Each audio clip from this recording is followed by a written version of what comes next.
Welcome to the only daily podcast focusing on compliance news of the day. Each morning, start your day with a cup of coffee and Tom Fox, the voice of compliance, to hear about 4 of the top compliance, corruption, or leadership stories you will need to start your day. The Daily Compliance News is a production of the Compliance Podcast Network.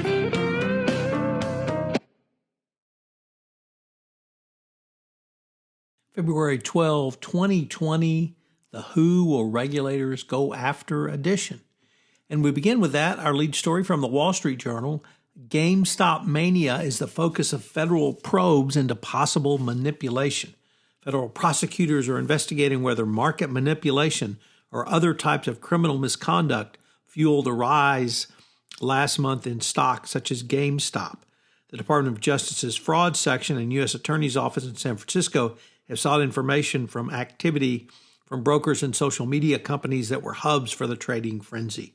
Prosecutors have subpoenaed information from brokers such as Robinhood, the popular online brokerage, and GameStop stock surged from $20 to $483 in a period of 2 weeks. It's since fallen back to $50.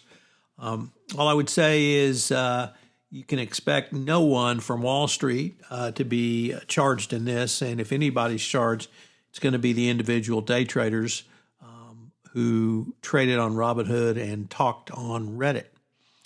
Next up, if you're a baseball fan, you know how disheartening this is. Jason Gay at the Wall Street Journal reports that baseball is deadening its official game ball, concerned that the sport has turned into too much of an all-or-nothing home run derby, and they want to see more hit and runs, doubles, liners into the gap, and all the other things that they think makes a great baseball game. Of course, the problem with this is it was Major League Baseball who juiced the baseball to start with because they wanted to get more home runs, and teams responded much like a company would respond to a business opportunity. They would move towards it. So baseball teams did so, designed their teams around this juiced ball. And now baseball admits they've made a huge mistake and they're going to cut back on the juice, and it's going to be deadened for the 2021 year. Given the state of baseball relations between the MLB and players, I can only imagine what the hitters are going to say about this, but pitchers may be more happy. Next up from the New York Times, an interesting article from the energy space. Shell, in a turning point, says oil production has peaked.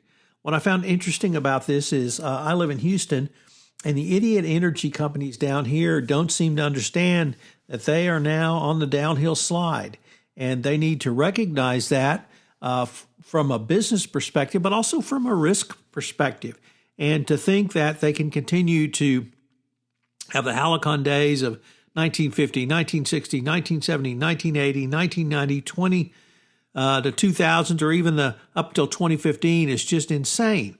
And the sooner they recognize that, but also recognize they have a non-renewable resource at their fingertips, and the longer they can go to alternative energy sources, the more they will be able to mine and sell that non-renewable energy source. So Shell finally is the first oil company who's made this statement. So it's going to be interesting to see if any of the others follow suit.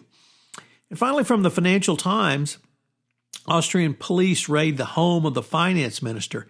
Anti-corruption police raided the home of the finance minister in a sprawling multi-year graft investigation, which has expanded its scope to the highest levels of the country. A close ally of the chancellor, has been formally named by the Office of the Prosecutor for Economic Affairs and Corruption as a suspect into a bribery probe.